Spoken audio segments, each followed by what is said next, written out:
गोपाल जी, इस तरीके की हवा है कि जहर घुल रहा है सांसों में, बच्चे बीमार हो रहे हैं, जिम्मेदार कौन है? सबसे सीधा सवाल। एक ही सरकार जिम्मेदार है, केंद्र की सरकार।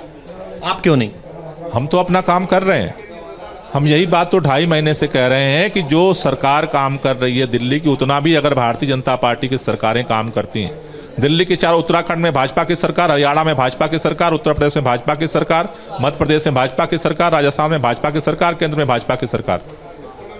हम तो 2.5 महीने से काम कर रहे हैं। और इस बात का अफसोस है कि पिछली बार इमरजेंसी सिचुएशन जब आई थी तो हम लोगों ने IIT कानपुर के साथ मिलकर के आर्टिफिशियल रेन का एक्सपेरिमेंट करने का प्लान बनाया।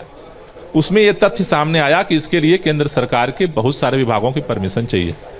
इस साल हमने अगस्त से ही केंद्र सरकार के पर्यावरण मंत्री से निवेदन करना शुरू किया, एक मीटिंग आप बुला लो, जो भी परमिशंस की जो जरूरतें हैं उनको हम पूरा करके रखते हैं। अगर इमरजेंसी, क्योंकि जो स्मॉग की चादर आती है उसको तोड़ने के लिए 2 ही उपाय है, एक्सपर्ट्स का जो ओपिनियन है, एक या तो तेज हवा चले और या फिर जो है रेन को। ऐसे में मैं आपको बताना चाहता हूं कि क्यों भाजपा की सरकार जिम्मेदार है। एक मीटिंग के करने के लिए केंद्र सरकार की, भाजपा सरकार के पास फुर्सत नहीं है। आपको आज मैंने चिट्ठी दोबारा लिखी है एक इमरजेंसी मीटिंग के लिए, आज नहीं लिखी है, इसका सिलसिला बहुत लंबा है। ये पहली चिट्ठी हमने लिखी थी, मैं आपके दर्शकों को दिखाना चाहता हूं।